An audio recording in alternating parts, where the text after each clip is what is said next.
Hello, नमस्ते, आदाब। शुरू करते हैं सबसे पहले आज की हमारी हेडलाइन से। दिवंगत पति को याद कर फूट फूट कर रोई भाजपा नेता सोनाली फोगाट, सुनाई दर्दनाक कहानी। राखी सावंत ने खुद पर बताया भूत का साया, जस्मीन भसीन हुई परेशान। जी टीवी के इन दो शोज ने लगाई है हाफ सेंचुरी। केबीसी 12 1 करोड़ रुपए के इस सवाल का जवाब नहीं दे पाए शिवम राजपूत। जी रिश्ते अवार्ड्स 2020, पूजा बनर्जी की इन अदाओं से बढ़ी गर्मी। रविवार को होगा साल का सबसे बड़ा धमाल। दोस्तों, मैं पायल फिर लेके आ गई हूँ आपके लिए चटपटी और मसालेदार गॉसिप। जी हाँ, जो आपके फ्राइडे को जरूर बना देगी फन डे। तो एक बार फिर शुरू करते हैं हम सबके चहीते शो बिग बॉस। जी हाँ, बिग बॉस से। बिग बॉस 14 में हरियाणा की मशहूर टिकटॉक स्टार रही और अब भाजपा नेता सोनाली फोगाट ने एंट्री ली है। उन्होंने हाल ही में इस शो में वाइल्ड कार्ड कंटेस्टेंट के तौर पर एंट्री ली। सलमान खान के इस रियलिटी शो में आते ही सोनाली फोगाट फूट फूट कर रोती हुई नजर आई, जिसकी अब सोशल मीडिया पर काफी चर्चा हो रही है। दरअसल सोनाली फोगाट बिग बॉस 14 में अपने दिवंगत पति को याद करते हुए रोने लगी। वे शो के कंटेस्टेंट और गायक राहुल वैद्य से अपनी जिंदगी के बारे में बात करते हुए भावुक हो जाती है। फिर सोनाली फोगाट पति को याद करते हुए फूट फूट कर रोने लगती है।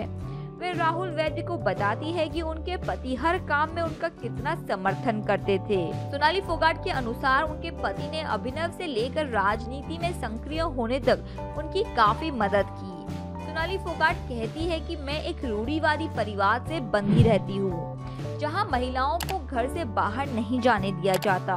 अपने पति के गुजर जाने के बाद मैं कई सालों तक बहुत रोई थी। मैं इतना रोई कि मेरी आंखों की रोशनी प्रभावित होने लगी थी। मैं कोई भी काम लगातार नहीं कर पाती थी, लेकिन फिर मेरी सास ने मुझे प्रोत्साहित किया और कहा कि मैं राजनीति में सक्रिय रहूं, क्योंकि मेरे पति भी यही चाहते थे। सोनाली फोगाट ने ये भी बताया कि पति के निधन के बाद बहुत से लोगों ने उनका मानसिक उत्पीड़ित करने की कोशिश की थी। उस समय सोनाली फोगाट काफी अकेली पड़ गई थी। सुनकर बहुत दुख हुआ सोनाली, आपकी ये दर्दनाक कहानी। बस आप इसी हौसले के साथ लड़ते रहिए और आगे बढ़ते रहिए। बिग बॉस 14 में कई कंटेस्टेंट नजर आ रहे हैं। इनमें से ज्यादातर बिग बॉस के पुराने सीजन के कंटेस्टेंट भी रह चुके हैं। अब उन्होंने शो के सीजन 14 में चैलेंजर्स के तौर पर एंट्री ली है। इन चैलेंजर्स में ड्रामा क्वीन और मशहूर अभिनेत्री राखी सावंत भी है। राखी ने जब से शो में एंट्री ली है, वे अपने खेल और रणनीति की वजह से सुर्खियां बटोर रही है। इतना ही नहीं, राखी सावंत बिग बॉस 14 में अक्सर अपने व्यवहार को लेकर भी चर्चा में रहती है। अब उन्होंने कहा कि वह किसी भूत के साए में है। साथ ही कहा कि जब वह खुद को आईने में देखती है तो डरावनी लगती है। राखी सावंत की ये बात सुनकर जस्मीन भसीन डरने लगती है और परेशान हो जाती है।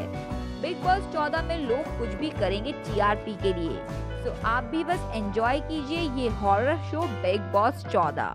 अक्टूबर के महीने में जी टीवी एंटरटेनमेंट एक्सप्रेस ने अपने दर्शकों के लिए नए और रोमांचक कार्यक्रम पेश करने के उद्देश्य से 2 नए फिक्शन शोज पेश किए हैं। इनमें से अपना टाइम भी आएगा जयपुर के एक अमीर राजावाद परिवार के हेड स्टाफ की बेटी रानी की प्रेरक कहानी है, जिसमें रानी अपनी गरीबी से बंधे रहने से इनकार कर देती है और अपनी औकात की जंजीरें तोड़कर खुद अपनी किस्मत लिखने और अपने महत्वाकांक्षी लक्ष्य पूरे करने का फैसला करती है। दूसरी ओर हमारी वाली गुड न्यूज, एक बहू और उसकी सास रेणुका के रिश्ते के जरिए भारतीय समाज में सास बहू के बदलते रिश्तों का नया चेहरा दिखा रही है।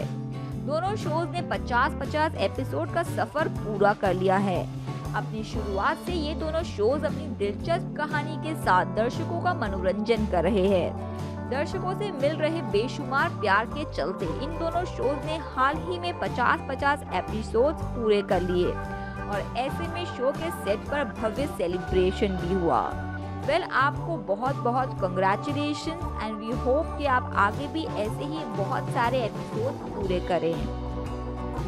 बॉलीवुड के सुपरस्टार अमिताभ बच्चन फिल्मों के अलावा अपने क्विज शो कौन बनेगा करोड़पति के सीजन 12 को लेकर भी खूब सुर्खियां बटोर रहे हैं। उनके इस शो में बहुत से कंटेस्टेंट्स अपने ज्ञान के दम पर किस्मत आजमाते हैं। कई कंटेस्टेंट्स अमिताभ बच्चन के शो से करोड़ों रुपए जीत कर जाते हैं तो बहुत बार उन्हें कम पैसों के साथ भी घर जाना पड़ता है। अमिताभ बच्चन के इस शो में बहुत से ऐसे सवाल भी होते हैं जिनका जवाब देने कई कंटेस्टेंट्स के लिए मुश्किल हो जाता है और वे शो के बीच में ही छोड़ जाते हैं। हाल ही में अमिताभ बच्चन के शो में ऐसा ही कुछ हुआ। उत्तर प्रदेश के शिवम राजपूत अपनी किस्मत आजमाने के लिए बिग बॉस के शो में पहुंचे, जहां उन्होंने कई सवालों के जवाब दिए। शिवम राजपूत उत्तर प्रदेश के कानपुर के रहने वाले हैं और यूपी पावर कॉर्पोरेशन में क्लर्क है।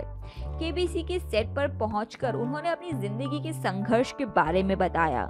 इसके बाद उन्होंने शानदार खेल खेला, लेकिन शिवम राजपूत 1 करोड़ रुपए के सवाल पर आकर रुक गए, जिसके चलते उन्हें अमिताभ बच्चन का ये शो बीच में ही छोड़कर जाना पड़ा। ये सब तो जीवन का हिस्सा है, चलता ही रहने वाला है। तकदीर जितनी हो, किस्मत में इंसान की उतना ही पैसा मिल पाता है। काश अगर वो इस सवाल का जवाब दे पाते तो हमारे सामने एक और करोड़पति आ जाते। चलो आगे बढ़ते हैं और बात करते हैं हमारी आज की आखिरी खबर की। कोविड-19 महामारी के चलते साल 2020 काफी चुनौतीपूर्ण रहा। इस दौरान टेलीविजन के तमाम सितारे पूरे लॉकडाउन के दौरान दर्शकों के बीच खुशियां फैलाने की कोशिश करते रहे। जी हाँ, जी टीवी के 20 जुलाई में शूटिंग शुरू होते ही कुछ ताज़ा तरीन शोज भी पेश किए और अब साल का वह समय आ गया है जब जी रिश्ते अवार्ड में कलाकारों और टेक्नीशियनों के योगदान का सम्मान होता है, जिसमें आपको पूजा बनर्जी बहुत ही कामुक अदाओं के साथ दिखने वाली है। इस शो के दौरान दर्शकों को एक ही छत के नीचे अपने फेवरेट सितारों को देखने का मौका मिल जाएगा, जिसमें कुछ सितारे अपने बेमिसाल एक्ट से दर्शकों का खूब मनोरंजन करेंगे।